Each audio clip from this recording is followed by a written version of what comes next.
Hello दोस्तों, स्वागत है आपका नए वीडियो में नए टॉपिक के साथ।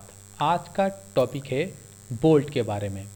आज की वीडियो में हम जानेंगे बोल्ट के कौन कौन से पार्ट्स होते हैं, बोल्ट के क्या नोमेनक्लेचर होते हैं और बोल्ट की क्या डायमेंशंस होती हैं। इससे पहले के वीडियो में हमने जाना था बोल्ट कितने टाइप के होते हैं और कौन सा बोल्ट कहाँ पर यूज़ करा जाता है, और उस वीडियो का लिंक हमने डिस्क्रिप्शन बॉक्स में और आई बटन में दे रखा है। आप वहाँ पर जाकर वो वीडियो देख सकते हैं। तो शुरू करते हैं हम आज की वीडियो को। तो यहाँ पर आप देख सकते हैं यह है एक बोल्ट, और यहाँ पर एक बोल्ट की बेसिक डायमेंशंस दिखा रखी हैं। तो हम देखेंगे यह है बोल्ट का हेड, यह है रेडियस, यह है शैंक, यह है रन आउट, यह है नट और यह है थ्रेड।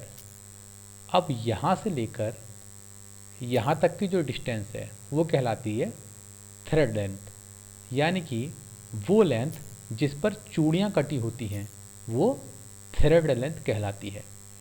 और यहाँ से लेकर यहाँ तक की जो डिस्टेंस है ये कहलाती है ग्रिप लेंथ, यानी कि इस हिस्से के ऊपर चूड़ियाँ नहीं कटी होती हैं।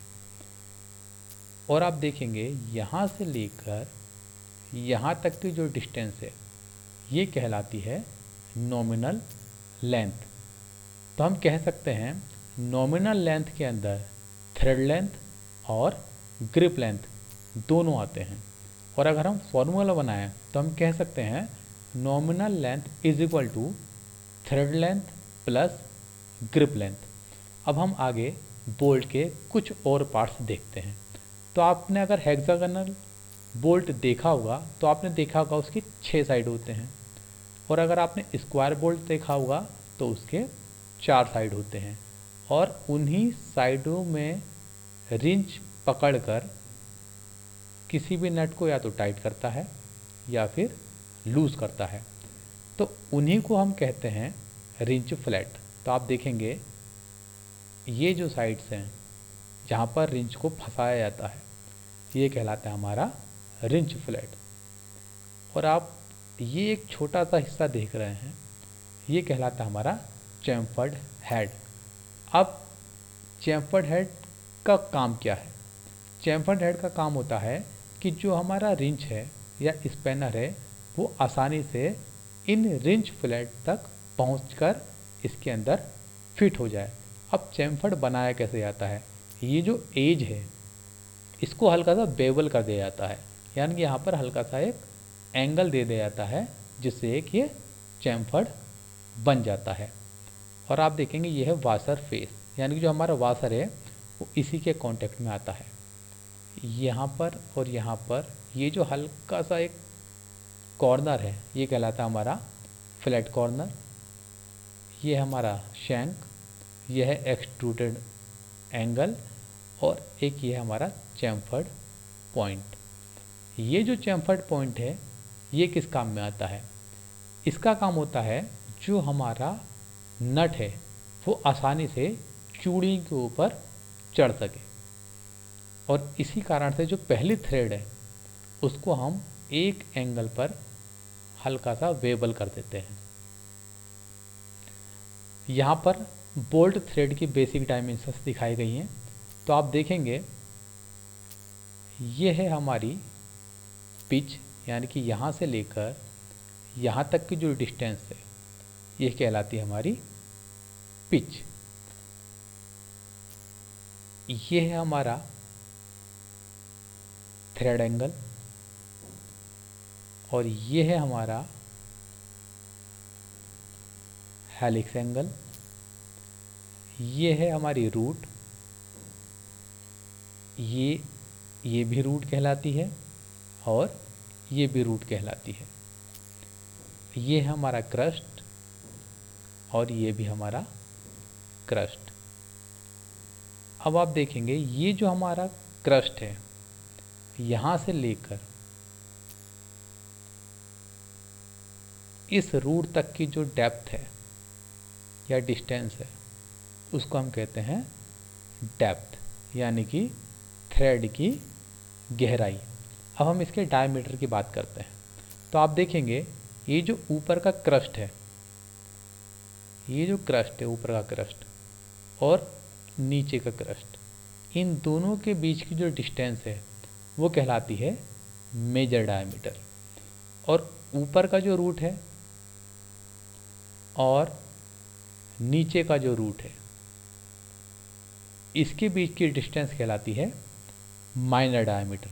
अब हमारा एक डायमीटर और बचा, वो है पिच डायमीटर। अब वो पिच डायमीटर कैसे निकालते हैं वो समझते हैं।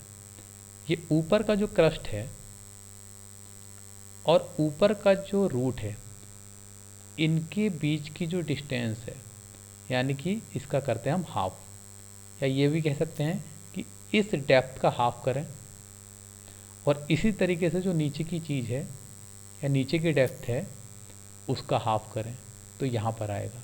और इनके बीच की जो डिस्टेंस है वो कहलाती है हमारी पिच डायमीटर। यहाँ पर एक पार्ट और दिखाया गया है जो कि पहले डायग्राम में नहीं था, वो है हमारा चैम्फर। ये आप देख सकते हैं, ये एक एंगल है जिस पर 45 डिग्री का चैम्फर बनाया गया है। और ये हमारा एक बोल्ट है जिस पर आप देख सकते हैं ये एक चैम्फर्ड है, और इसी के माध्यम से नट हमारा आसानी से बोल्ट के ऊपर चढ़ जाता है। हमारे बोल्ट के अंदर दो टाइप की थ्रेड पाई जाती है, या ये भी कह सकते हैं कि जो हमारे बोल्ट हैं दो टाइप के होते हैं, राइट हैंड थ्रेड और लेफ्ट हैंड थ्रेड। अब राइट हैंड थ्रेड कैसी होती है, उसको कैसे पहचानें? जो राइट हैंड टाइप के बोल्ट होते हैं या राइट हैंड टाइप की थ्रेड्स होती हैं, वो क्लॉकवाइज घुमाने पर टाइट होते हैं और एंटी क्लॉकवाइज घुमाने पर वो ढीले होते हैं। लेकिन लेफ्ट हैंड थ्रेड में क्या होता है, ये क्लॉकवाइज घुमाने पर ढीले होते हैं और एंटी क्लॉकवाइज घुमाने पर टाइट होते हैं। राइट हैंड थ्रेड का यूज़ ज़्यादातर मशीनरी में करा जाता है, जैसे कि जो हमारे बेंच वाइज होती हैं उसको टाइट करने में राइट हैंड थ्रेड का यूज़ होता है। हमारे दरवाज़ों में जो नट बोल्ट यूज़ होते हैं वहाँ पर राइट हैंड थ्रेड यूज़ होता है।